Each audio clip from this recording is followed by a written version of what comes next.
And welcome everyone. I am Nicholas. Today we have a very special webinar, a conversational fireside chat with a very special guest, Adam D'Orenzo.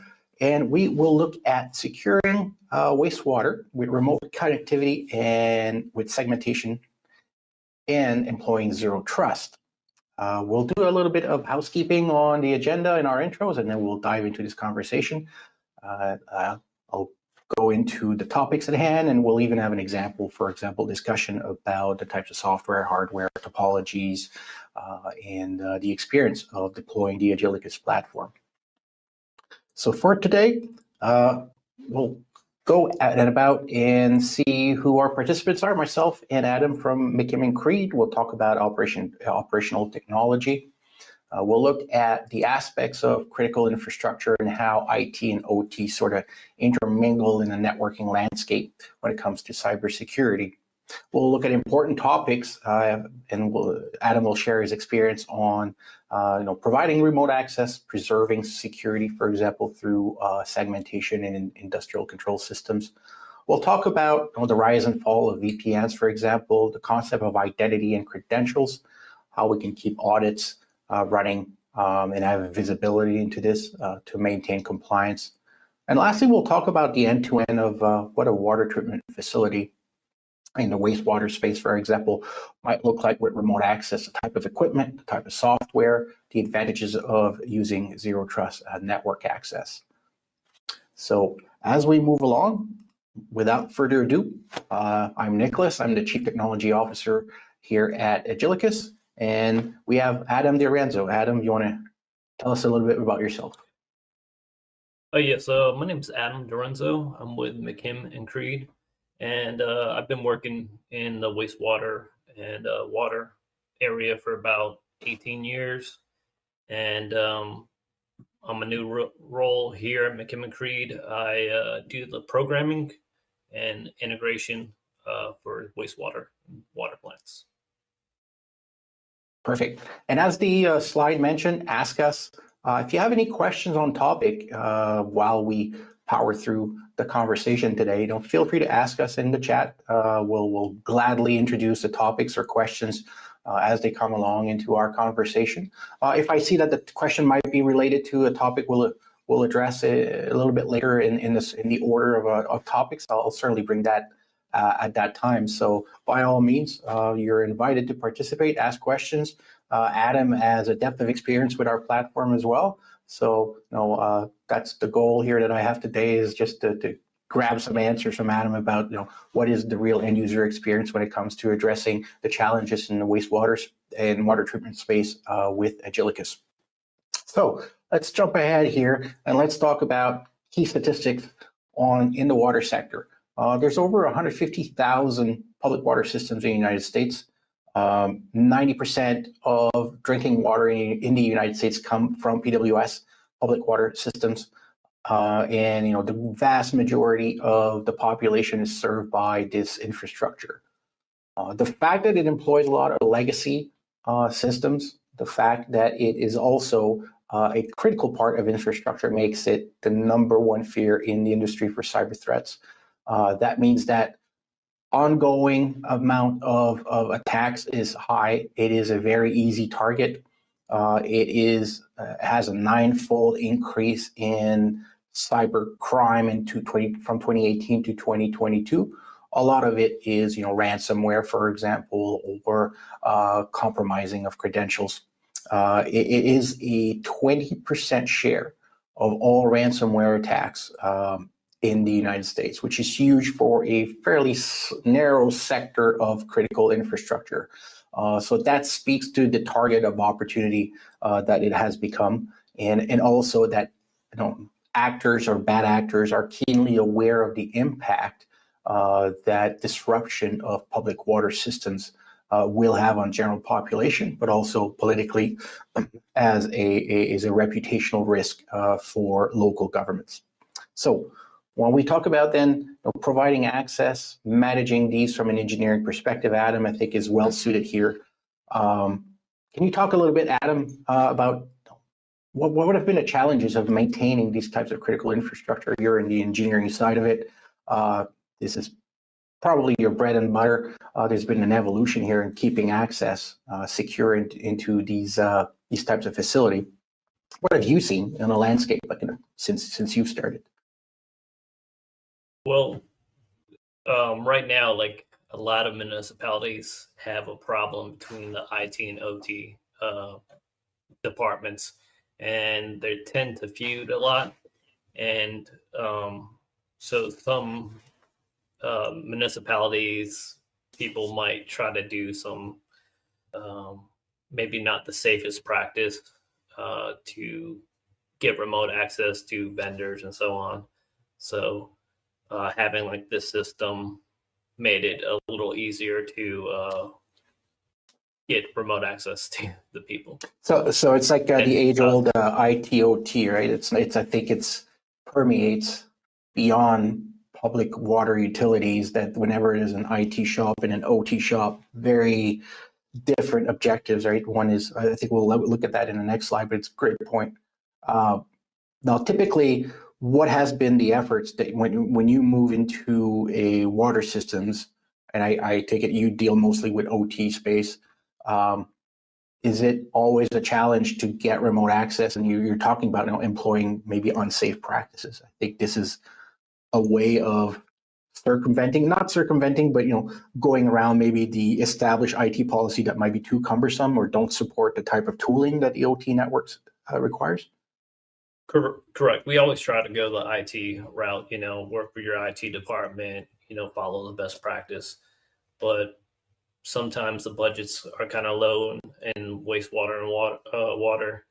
So, you try to give them the best way to get remote access to the different application. It's 24 hours. They need access. And sometimes IT doesn't understand that what it means if a plant goes down. Yeah, because so traditionally IT would give like a VPN. That's the traditional way of getting access. Right. And that typically can answer sort of the networking requirement to getting into the OT network. At the same time, I think the OT phenomenon of applying segmentation, like the Purdue model, for example, where you different industrial control zone, the VPN giving you network access, that tend to be overly broad into the network, tends to sort of mess up your best practices that you're trying to maintain at a minimum in the OT space, to limit access to different parts of your OT network. But you mentioned something here, like the 24 hours. I think there's a huge priority typically in the OT space. It's uptime and service delivery. You want to have your capability always on, whereas IT is mostly, having your capabilities always up to date and secure. And I think that the meshing of those two diametrically opposed views tends to delay access into the OT network while preserving sort of the basic security that we try to have in the OT space. And I think that leads to the discussion here, the day-to-day challenges with industrial networks. We're talking about our industrial control zones. Some of the challenge that you probably see here, you come into a water treatment facility. Do you introduce vendors' equipment? Do the OT side impose or have restrictions on the types of vendors that you can bring in? And how do you then try to secure that networking equipment in the OT space and then request access to it? Is that a one-off that every water treatment facility is different, or do you guys have best practices on the type of software or hardware that you try to integrate into? Well, we don't really care what product you use. We'll use any product that you offer, the customer wants. But, sometimes we have to, for instance, if they didn't have remote access, right, we have to do some research and figure out, hey, what's the need of the customer, and then how can we get the need fulfilled? So that's like, for instance, our one customer that we're kind of talking about, they didn't have an IT department really. So we needed some remote access for a project that we're doing, and this kind of fit in there. So you come into different levels. Yeah, so you come into different levels. Sometimes they might even, like you mentioned in this instance, not have an IT department. So you're playing the role here of network architect, I think, in the OT space and trying to craft the remote access strategy that you're going to give. Sometimes we just discussed you have an IT department that can be helpful, or that can be a gate, I guess, to getting the right amount of access into that OT network. How often do you find yourself dealing with remote applications that are kind of old or legacy systems, and then does that have an inherent risk from a security perspective if you try to expose or give remote access to that? Like, I assume not all of the systems have user accounts, for example. Let's talk about PLC programming and things like that. Do you then become sort of responsible for ensuring the security if you're going to have the remote access system?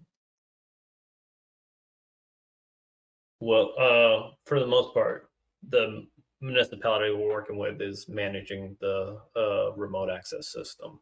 Okay. We're just kind of using it. Now we can offer, we do help municipalities try to find, different solutions, but for the most part, it's up to the utility or whatnot. Okay, so you come into usually a framework of best practices or approved types of access. Let's go and talk about that type of access in the cybersecurity space, because we're talking about the ability to get remote access, which is not always a given. I think people assume that there's broadband or internet access everywhere in the continental US, but typically public water systems, wastewater systems have not been built in very densely populated area. They tend to be at the edge of town, where there might be either slow internet or no internet at all. And then we need to give access to that for specific projects. And then once we have access, as I mentioned, we want to maintain some isolation as to the types of resources that we have. So we've worked together, you and I, on this project here, and we've introduced the concept of zero trust, where we've given access to specific resources, maintaining, for example, access to PLC programming or web UIs or even the router interface. Tell me a little bit about the challenges of coming up with these types of solutions. Like in this case, I think we're backhauling over LTE. For you, as you go into a plan, you have to get to a site, you need remote access. How do you deal with this? You mentioned no IT. Do you talk to the local OT guys, figure out what internet solutions you can get, what type of hardware you can get, and then you have to design this? I guess that's part of the project delivery. It depends on what kind of projects. On this one, we were in charge of putting all new PLCs and touchscreens and new SCADA platform on it. And one of our requirement was that due to the fact of where we're located and where the customer is located, remote access was needed. And the customer was supposed to provide access. Well, the municipality was feuding with the IT department, and now they needed a solution to get remote access. Traditionally, I see just, hey, we can put a modem here, and you could just open VPN to the thing, and we can't do that to our customers, and putting them at risk if we're trying to help them architect a solution. So having that zero trust with this was a good solution. And when you mentioned introducing zero trust, and you're absolutely right. Sometimes I do site surveys, and I get into sort of the data room, and there's a few modems hanging on the walls that nobody's aware of who they belong to and what they're doing. Do you, there's a question from Paul in the chat here, when you evaluated zero trust, was that part of a risk assessment, of understanding what's the worst case scenario that can happen if my devices get compromised, or if my router starts having open ports on the internet here? The zero trust concept is not necessarily brand new, and it's been existed for a while. It existed for a while, but what would you say were the drivers to going to zero trust versus, for example, you just said, oh, I'm not going to give a VPN here. I'm not going to do that to my customer. Was that the conclusion of after a risk assessment or analyzing the ROI of what a VPN solution might be? Well, this is before risk assessment. Okay. We do offer risk assessments and go into real detail. We have a group that is in charge of that, cybersecurity. Mhm. But for this certain one, we didn't have a risk assessment. It was just like, how do we give the customer? How do we get access and also show the customer a solution that they can manage and um, you know provide the security that they need for the PLCs, not having full blown remote access. Yeah, so that point, not having full-blown remote access, and you mentioned PLCs, for example. I think I touched on it earlier. How important is that? Like, do you have the desire or the mandate to internally or through the municipality really to not give full-fledged access? Do you need to control which part of your staff has access to which device, or the ability, the requirement, and we'll look at that a little bit later, to understand from an audit perspective who's accessing what? I think historically, too often we have shared credentials, but is that something that was part of that assessment in selecting that type of product? I have seen in the past where maybe an IT department gives a VPN certificate and credentials to a contractor, and that contractor could give it to somebody else in their job. With this, we can say, all right, we want to give you access to just you, and maybe they're only doing work on a certain PLC. So we don't want to give. I think you should always give the least amount of access to the product. So this allowed us to give, really tailor the solution and help out the customer. Right, and well, let's look at that then, because from securing access, one of the first thing you mentioned here is sharing of those credentials. So the concept of identity management is big in the zero trust architecture. The idea that historically we've shared credentials, or we can't really prevent the sharing of those credentials when they're fairly static, or it's a new account in a VPN account. In Zero Trust or in the Agilicus platform, for example, we have the concept of identity. So it's not a username and password. It's Adam's email, Nick's email, your colleague's email. How much of a relief is that when you've implemented either access, for example, to RS links, right? Do you want to program a PLC that doesn't have any concept of identity or user by itself? It's just a Windows application to program a PLC, but the ability now to know specifically, who was it that ran RS links? Who was it that specifically accessed this PLC?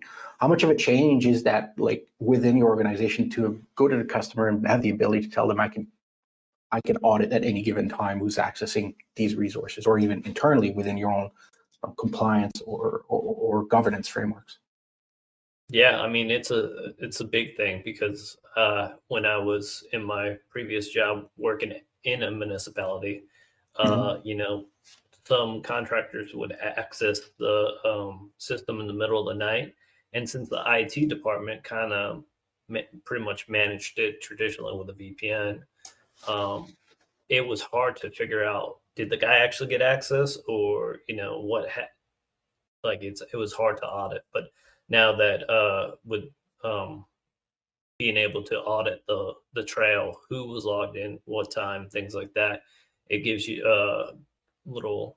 If something did happen, you can kind of figure out, hey, what happened, what time. Yep, absolutely. And you mentioned something quickly, like, but the least amount of privileges dovetails on that, right? So you know exactly who it was, but also you've been able to control, and like you mentioned, the least amount of permissions for whatever task they needed to do in that time frame. When we look at what that means on the resource side, the least amount of privileges, we can combine that again, specifically in the Agilicus platform here, with a set of features that you've employed. One of them being, and we could go over those, but the outbound only connection. So the first one is not having to ask IT, for example, to punch a hole in the firewall, or even if you're going it on your own and deploying something like an LTE modem, having the ability to be completely firewalled off. There's no access into this system. The other one you just mentioned, enforcing least amount of privileges. You only get access to the SCADA system or the PLC or the HMI. The auditing we just talked about, but generally keeping everything off the internet. Of all of these 6 things, like which one I think brings you value, and in which one I think you feel are important in deploying into the site access? I mean, I don't know if I can just say one thing because all those things are very important. So just knowing what's going on. Yeah. So from the outbound connection, I think that becomes very simple, right? From a deployment perspective, you just install it, and if you have internet access, that's outbound. Like Correct. Default, I think security behavior, it just connects and goes out to you. Have you had mandates or have you had requirements to not expose resources on the internet? I suppose, I think historically a lot of the OT systems have been air gap, maintaining that there is no direct access to the internet, or is that a little bit of a touchy discussion that needs to be had? People say it's air gap, but then we know, just like you said earlier, about people hanging modems on right into the network switch. So, we always start with the best intentions, and then it drifts and drifts and drifts until I need access. Yes. Right. Perfect. The IT, I mean the plant workers, like, this guy needs to, I got this machine down, I need this back up. How do that vendor gets access? Right. And they say, hey, put this modem here. And now you're exposing yourself to the whole everything. Yeah.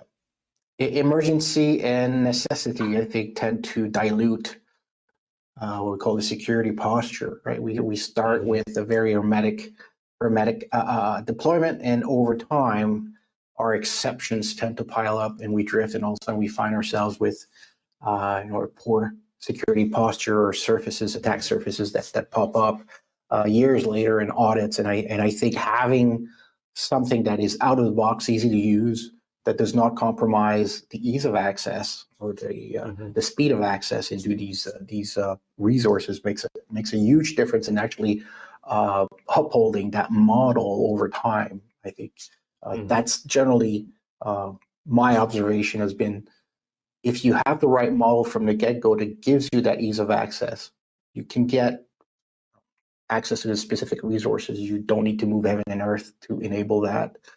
And you have the right amount of permissions. You don't deviate from that. It's set, and then you don't end up with a security posture that drifts over time into a lack of protection and security. Do you see that in your usage day to day now of Agilicus? Do you find that these features are fairly well set, that you don't need to drift away from the model that you implement? Oh yeah, we can add new users. We can create groups. We can do all the traditional stuff. And then we can just say, hey, this guy needs that PLC access. Okay. Or this client needs to view just the SCADA screen, or maybe it's some internal reports that needs to be sent out, or remote notifications. Some SCADA systems need remote access to send out email and text messages. So, this is a way to send out that information securely. And that's a great point, because emails, SMS inbound or outbound, like Twilio integrations, for example, typically have been a sore spot, right? To punch a hole in the firewall to allow that API to come in. And having then the ability to segment that, front-end it with a cloud-based endpoint, so that if there's ever a malicious actor, they're not really touching the back end here, as we have on the slide of your SCADA system or that server to try to push notifications, for example. They're really hitting the cloud instead, and it gives it sort of the Cloudflare model of protection tooling. I think is a something that's not always observed. It's not sexy, but it's a huge improvement over the default. I'll punch a hole in my firewall so you can come on that port to receive texts and emails. That tends to make a big difference. You talk about deploying these things. Let's talk a little bit about that. Angelicus is a software-only solution, which is a little bit different, right? We're used typically to VPN concentrators or having a box or a modem. We deploy on typically existing hardware, anything that is a compute node across multiple target architectures, Intel, MIPS, ARM, for example. I'm showing a slide with a couple pieces of equipment, and I think you've used the majority of those, right? Yeah, I think 3 out of the 4. So we have, I think, the Moxa, which is a compute node, the 8200. I think you've used the Edge router, right? The Ubiquity box as well. Correct. I have one of those NanoPi at the bottom right there, which is fairly powerful, Linux-based, OpenWRT.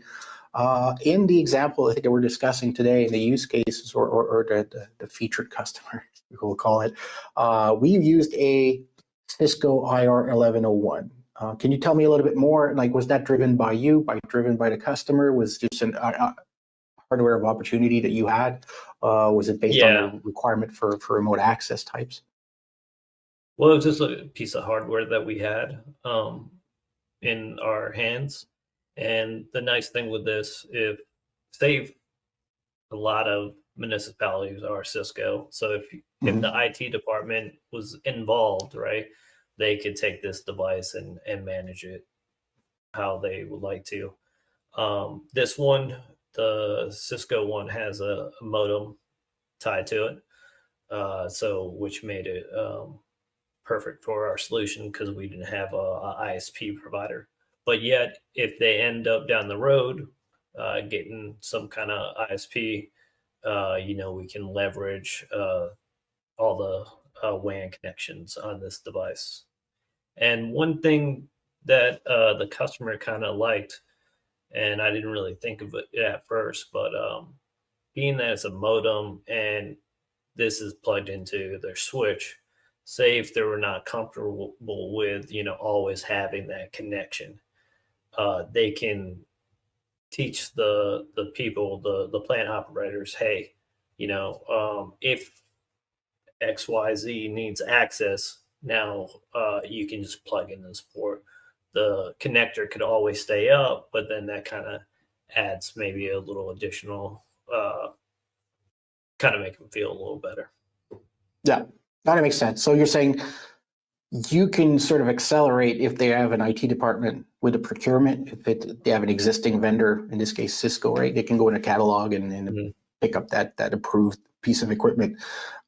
In the deployment, you mentioned this one as an LTE modem, so it's fairly modular from the looks of it, right? You can do WAN port, you can do LTE, so you could do sort of a active failover type link if you ever had broadband come into the site.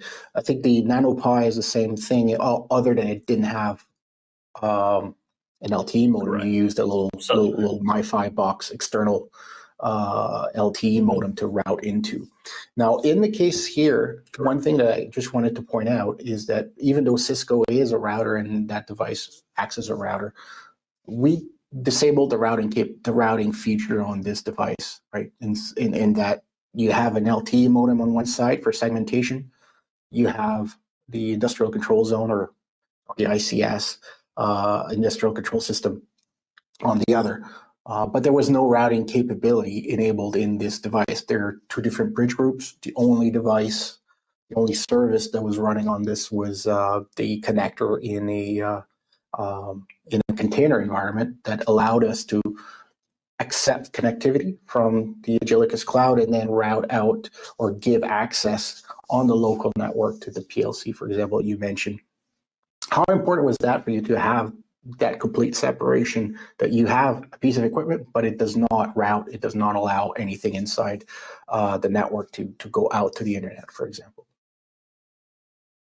Yeah, I mean, it makes our life, because they have an infrastructure that's currently there, so we didn't need to add all those additional points in the system.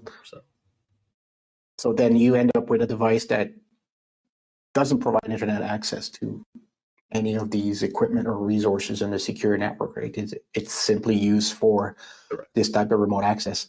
And you mentioned, for example, this has a WAN port, but typically, I guess you're open to integrating on LAN or Ethernet based connectivity or Wi-Fi or LTE. It doesn't really matter for you, I think, as a project owner to which way you deploy, as long as you can get internet access as quickly as you can get it. So having the choice of hardware at hand, I think, is a huge facilitator, I would assume, for your projects.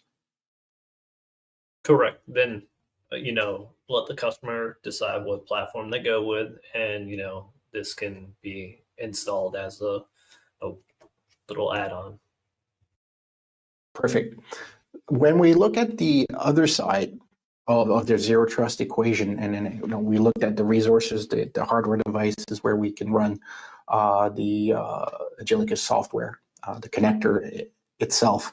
When we look at the other side of the platform that you've been using, that uses the unified identity system, we talked about earlier, having shared credentials, being able to use your identity. In this case here, I've put our mugshots on the slide here to show that I can log in with my my ID or my email address. You can log in with yours.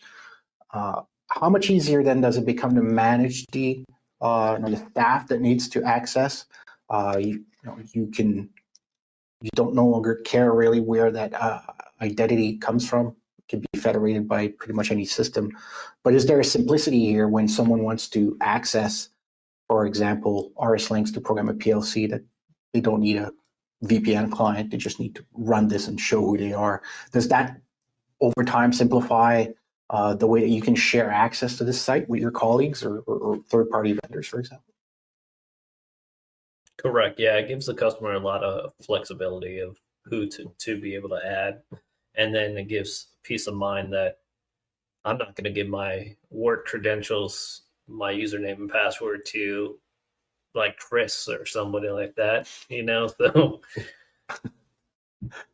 And one thing that comes up here is MFA, because we haven't really talked about that up until now.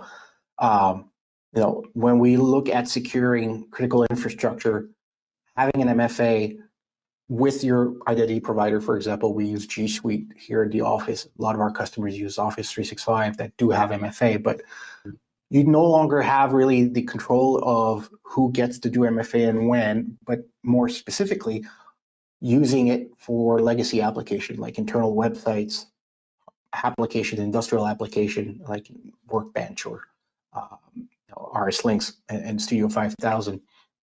Does the ability now to have MFA in home base? Schneider product too.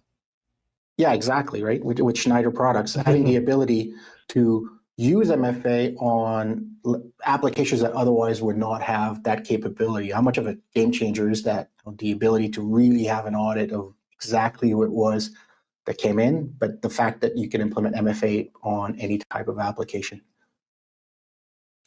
I mean, that kind of takes it to the next level of securing and auditing the system, because a lot of the stuff is kind of open. All you need is you can connect directly to it. Being able to lock that down is a great feature. And if you ever had to pass it along in your MFA token or tell someone what the SMS text code was, or have you you run into customers that sort of try to defeat the purpose of MFA? I've anecdotally had a customer who had one cell phone shared amongst 20 people, so that when the SMS code came in, they had to call each other to give the code, but it sort of defeats the purpose. But in your day-to-day, do you use MFA yourself? Like, do you employ it to access these resources? I have. I mean, we use MFA, but I haven't deployed on recently on any of these little systems. But definitely will be first step is kind of getting people used to it, and then then we can kind of lock it down a lot more. So And what's your preferred MFA? Is it the one-time password or the phone unlock, or what's your go-to MFA I for do the yourself? I do the phone The Google, type thing, okay, perfect. Yeah, I'm Authenticator or Microsoft. yeah, I think that's typically the go-to is the either Google or Microsoft Authenticator for one-time password. Mhm. I like the Android integration, like just unlocking your phone as a factor to prove who you are on your account. I think is goes a long way. Um, Mhm. Sometimes the YubiKey, like the hardware key, also having to I have plug it used into those with the your fingerprint. exactly right. So those go a long way in improving security in for user identity and having the ability to audit that someone's not just using your username and password, but someone has that second factor in the audit really goes a long way in having what we call a non-repudiated record, that it was really you because you obviously own both of these factors, things you have and things you know, as they say. Uh, in the single sign-on, like one thing that comes up sometimes in my discussion is credential fatigue. So people either have too many passwords that you need to keep track. We talk about post-it notes inside of a screen, but also the ability to log in repeatedly or having to log in repeatedly into a lot of systems. Do you see that single sign-on is useful here, or what's your typical policy, either personal level or corporate level, when you do these programs? Do you allow people to do single sign-on across different levels or different sites or different resource on a site? Or what's your typical preference here? I mean, it's up to the customer, but yes, I prefer single sign-on. It makes it. I get fatigued. Yeah. Yeah, So perfect. So let's look here. No, I think we're running on the top of the time here. If there's any question for us on the webinar, I invite you to reach out to us. I'm Nicholas. You can reach me either at nick@agilicus.com. Adam, I think I didn't want to dox you and put your email address. So thanks for giving us the info at Mickey McCreed. Uh, yes, Anything you that'll want to get you to the say? right. Yep. Yeah, just feel free to email it. We'll direct that to the right people if you need any assistance on any plants or cybersecurity. We have a team for that, and we can help you out with that programming things, engineering. Check out the website. Perfect. Absolutely. Thanks everyone for joining us today. It's been a great discussion. Adam, thank you so much for doing this with me. It's a great conversation. I love our discussions. I hope we continue to have them. Thanks for taking the time today. Much appreciated. And to anyone, if you want to reach Adam, do so at McKim&Creed, McKimCreed.com. It's been a great partner of ours at Agilicus, and we look forward to continuing our interactions. Thanks, Adam.